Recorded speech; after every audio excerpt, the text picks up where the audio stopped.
റഷ്യയുടെ നിയന്ത്രണത്തിലുള്ള യുക്രൈൻ പ്രദേശമായ ഖെയ്സനിലെ തീരദേശ ഗ്രാമമായ ഖോർലിയിൽ നടന്ന വൻ ഡ്രോൺ ആക്രമണത്തിൽ ഒരു കുട്ടി ഉൾപ്പെടെ 24 പേർ കൊല്ലപ്പെട്ടു.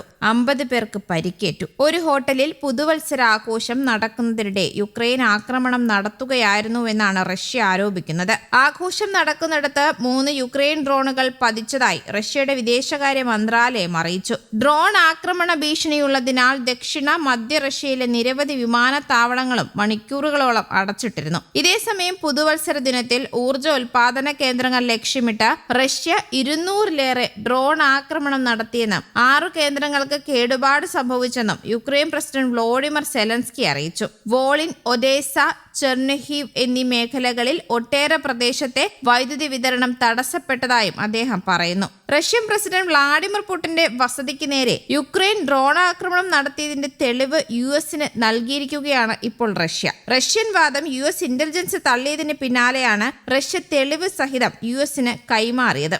ആക്രമണ ശ്രമത്തിനിടെ തകർന്ന യുക്രൈന്റെ ഡ്രോണിൽ നിന്നുള്ള ഡേറ്റ വേർതിരിച്ചെടുക്കുകയും ഡീകോഡ് ചെയ്തുമാണ് യുഎസിന് കൈമാറിയിട്ടുള്ളത്. റഷ്യയുടെ സൈനിക രഹസ്യാന്വേഷണ ഏജൻസിയുടെ തലവനായ അഡ്മിറൽ ഇഗോർ കോസ്റ്റുകോവാണ് ഈ ആഴ്ച ആദ്യം വെടിവെച്ചിട്ട യുക്രൈൻ ഡ്രോണിന്റെ ഒരു പ്രധാന ഘടകം യുഎസിന് കൈമാറിയിരിക്കുന്നത്.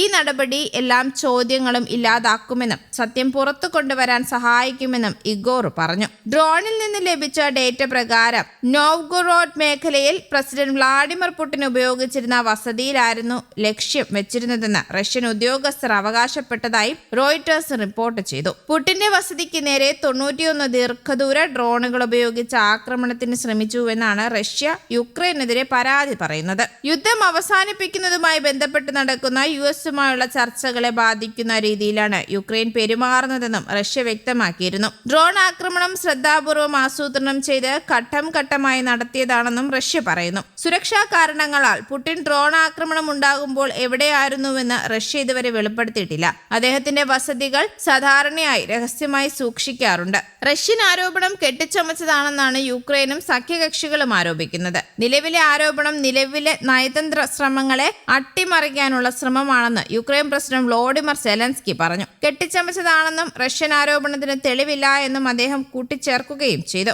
യുക്രൈനിലെ നഗരങ്ങൾക്ക് നേരെ, പ്രത്യേകിച്ച് കീവിന് നേരെ ആക്രമണങ്ങൾ കൂടുതൽ നടത്താനുള്ള തയ്യാറെടുപ്പിലാണ് റഷ്യ എന്നും യുക്രൈൻ കുറ്റപ്പെടുത്തുന്നുണ്ട്. ചർച്ച നടത്തുന്ന അമേരിക്കൻ സംഘവുമായി ബന്ധപ്പെട്ടുവെന്നും വിശദാംശങ്ങളിൽ നിന്ന് ആക്രമണം നടന്നുവെന്ന ആരോപണം വ്യാജമാണെന്ന് മനസ്സിലാക്കാനായെന്നുമാണ് സെലൻസ്കി മാധ്യമ പ്രവർത്തകരോട് പറഞ്ഞത്. അന്താരാഷ്ട്ര പങ്കാളികളോട് ഈ ആരോപണം സ്വതന്ത്രമായി പരിശോധിക്കാൻ അദ്ദേഹം അഭ്യർത്ഥിച്ചു. റഷ്യ സമാധാന ശ്രമങ്ങളെ ദുർബലപ്പെടുത്താൻ വ്യാജവാർത്തകൾ പ്രചരിപ്പിക്കുകയാണെന്ന് യുക്രൈന്റെ വിദേശകാര്യമന്ത്രി ആന്ദ്രി സിബിഹയും പറഞ്ഞു. അതേസമയം പുടിനെയോ അദ്ദേഹത്തിന്റെ സ്വത്തുക്കളെയോ ലക്ഷ്യമിട്ട് യുക്രൈൻ ഒരു ആക്രമണവും നടത്തിയിട്ടില്ല എന്ന് യുഎസ് ഇന്റലിജൻസ് നിഗമനത്തിലെത്തിയെന്ന് യുഎസ് ദേശീയ സുരക്ഷാ ഉദ്യോഗസ്ഥരെ ഉദ്ധരിച്ചുകൊണ്ട് മാധ്യമങ്ങളാണ് റിപ്പോർട്ട് ചെയ്തത്. യുഎസ് ഇന്റലിജൻസിന്റെ റിപ്പോർട്ടിനെ പിന്തുണച്ച് യൂറോപ്യൻ യൂണിയനും രംഗത്തെത്തിയിരുന്നു. നിലവിലുള്ള ആരോപണമാണ് റഷ്യയുടേതെന്ന് യൂറോപ്യൻ യൂണിയൻ പ്രതികരിച്ചു. ആക്രമണം ഉണ്ടായെന്നും പുടിന് നേരെയും വധശ്രമം എന്നുമുള്ള റഷ്യയുടെ വാദങ്ങളെ തള്ളുന്നതാണ് യുഎസിന്റെ പ്രതികരണം. യുക്രൈനെതിരെ റഷ്യ നടത്തുന്ന വ്യാജ പ്രചാരണങ്ങളിലൊന്നാണെന്ന വാദത്തിന് ബലം പകരുന്നതാണിത് എന്നും യൂറോപ്യൻ യൂണിയൻ വ്യക്തമാക്കുന്നു.